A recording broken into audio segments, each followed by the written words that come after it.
Hello दोस्तों, मृत्यु academy में आप सभी का स्वागत है। ज़्यादा समय न लेते हुए आज सीधे अ, फाइल बनाने की प्रक्रिया पे बात करते हैं। जैसा कि बीएड थर्ड सेमेस्टर में साइकोलॉजिकल टेस्ट की फाइल बन रही है। हर सेमेस्टर में फाइल साइकोलॉजिकल टेस्ट की बनती है, तो इस बार भी बन रहा है। इस बार टीएसओडी एप्टीट्यूड स्केल पर हमें फाइल बनाना है। इस मापन विधि का प्रयोग करते हुए बच्चों को एप्टीट्यूड को मापना है। तो इसमें ऐसे लिखना होगा। पहले आप टीएसओडी आवृत्ति मापन के थोड़ा परिचय दे दीजिएगा। जैसे इसमें दिया है, टीएसओडी द्वारा विकसित आवृत्ति मापनी एक मनोवैज्ञानिक उपकरण है जिसका उपयोग मुख्य रूप से स्कूल जाने वाले बच्चे और किशोरों के विभिन्न सामाजिक, शैक्षिक और व्यक्तिगत पहलुओं के प्रति उनकी एप्टीट्यूड को मापने के लिए किया जाता है। इसे विशेष रूप से भारतीय संदर्भ में संस्कृत को ध्यान में रखकर तैयार किया गया है। यह एक मानकीकृत उपकरण है जो विभिन्न कारकों के प्रति व्यक्ति के सकारात्मक और नकारात्मकता के स्तर को निर्धारित करने में मदद करता है। यानी कि इसका नाम ही है एटीट्यूड स्केल। तो ये व्यक्ति कितना सकारात्मक है, कितना नकारात्मक है, उसको मापने में प्रयोग किया जाता है। तो इसका उद्देश्य देख लेते हैं। एप्टीट्यूड स्केल यानी कि आवृत्ति का मापन करना पहला है, समस्या की पहचान करना, मार्गदर्शन, शैक्षणिक सुधार। आप सभी देख पा रहे हो। डिटेल में नहीं बात करेंगे क्योंकि समय नहीं है। इसका उपयोग देख लीजिए। शैक्षणिक अनुसंधान, परामर्श और मार्गदर्शन, शिक्षण मूल्यांकन, पाठ्यक्रम विकास, ये उपयोग हो गया है। ठीक है। टीएसओडी एप्टीट्यूड स्केल जो है, इसके 5 आयाम हैं, लेकिन हम लोग को एक ही आयाम का टेस्ट लेना होगा, जो कि है शिक्षक और माता पिता के प्रति आवृत्ति, aptitude toward teacher and parents. ठीक है, इसमें देख सकते हैं। दूसरा है अनुशासन के प्रति अभिवृत्ति, जीवन और समानता के प्रति अभिवृत्ति, देश के प्रति अभिवृत्ति, धर्म के प्रति अभिवृत्ति।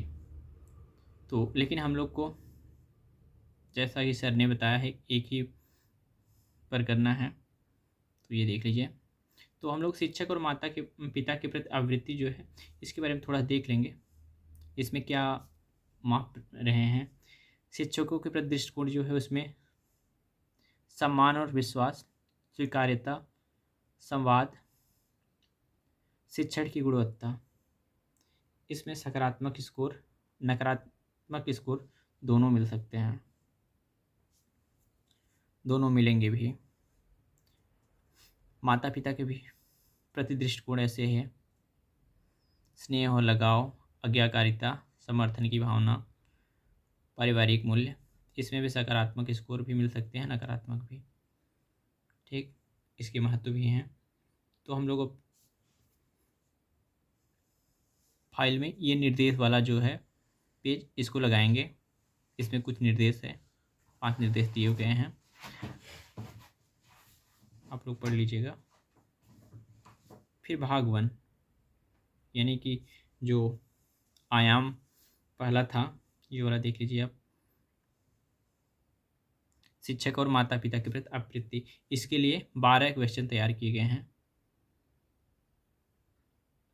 जिसको 8 मिनट में किसी 18 साल से कम उम्र के बच्चों से करवाना है। 8 मिनट में ये 12 क्वेश्चन उनको करना होगा। ठीक है, ये आपके 12 क्वेश्चन हो गए हैं। इसका जवाब बच्चा अपने मन से हाँ या ना में देगा, यस या नो में।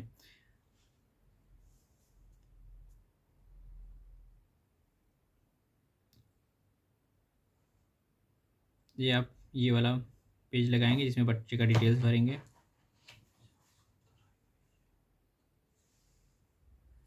फिर ये वाला आ जाएगा, बच्चा इसी में आंसर देगा, यस या नो। अब देखिए, इसमें सॉल्व किया हुआ है। एक बच्चे ने 12 क्वेश्चन सॉल्व किया है। पहले का यस, दूसरे का नो, तीसरे का यस, ऐसे ये बच्चा देगा। लेकिन जब हम सॉल्व करेंगे, बच्चे का दृष्टिकोण चेक करेंगे, सकारात्मक है नकारात्मक है, उसके लिए टेबल 2 जी वाला जो है इससे हमें मैच कराना होगा। ये टेबल जो है ये जो यस वैल्यू है उसके कुछ अंक दिया हुआ है। 1 नंबर क्वेश्चन पर अगर बच्चा यस का जवाब देता है तो +1 होगा, 2 नंबर पर यस कहता है तो -1 होगा, 3 नंबर पर +1, ऐसे ही देखिए सब दिया हुआ 12 तक। ठीक, अब हम एक क्वेश्चन को मिलाकर चेक करेंगे। एक बच्चे ने जो ये जवाब दिया हुआ है, जैसा कि आप सब देख पा रहे होंगे, क्वेश्चन नंबर 1 पर बच्चे ने यस जवाब दिया है, तो हम थोड़ा छोटा कर लेते हैं, दिख रहा होगा आप सभी को। ये देखिए 1 नंबर पर यस जवाब दिया बच्चा, तो हमने +1 किया। ठीक, 2 नंबर पर अगर यस करता तो -1 करती, लेकिन बच्चे ने यस नहीं किया तो हम नो किया है तो +1 देंगे। सेकंड हो गया। थर्ड में बच्चा अगर यस कहेगा तो हम +1 देंगे, बच्चे ने यस कहा तो हमने +1 यहाँ किया। 4 में देख रहे होंगे लोग, ध्यान से देखिएगा। 4 में बच्चे ने यस कहा, उसको यहाँ +1 मिला। 5 में अगर यस कहेगा तो -1 मिलेगा, लेकिन बच्चे ने 5 में यस नहीं कहा, नो कर दिया, तो उसको +1 फिर मिल गया। अब 6 में यस कहने पर +1 मिल रहा है, बच्चे ने नो कहा तो उसको -1 मिला। 7 में यस कहेगा तो -1 मिलेगा, बच्चे ने यस कहा तो -1 मिला। ऐसे ही 12 क्वेश्चन सॉल्व करेगा। लास्ट में आप लोग देख लीजिए 10 में यस कहा बच्चा,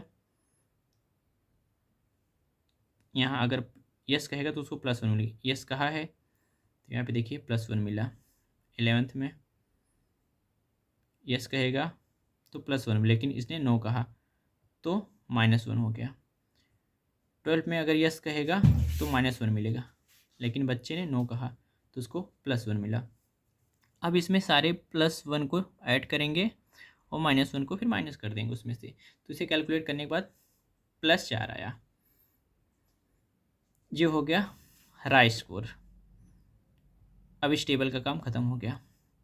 अब हम टेबल 4 में आएंगे, वहाँ +4 आया था, ये -4 तक जा सकता है स्कोर, 0 भी आ सकता है, लेकिन बच्चे का 4 आया है, तो 4 पे हम टोटल ग्रुप इसमें देखेंगे। 4 में 61 है, यहाँ पे हम राय स्कोर जो है +4 है, ये जो टोटल ग्रुप है इसमें वाले में मैच कराने के बाद हमारा टेबल 4 में जब मैच कराएंगे तो 61 आएगा।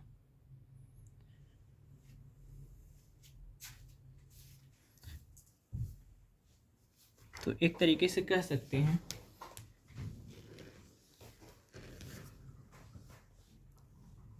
61 परसेंटाइल में आया, परसेंट में आया है। यहाँ पे देखिए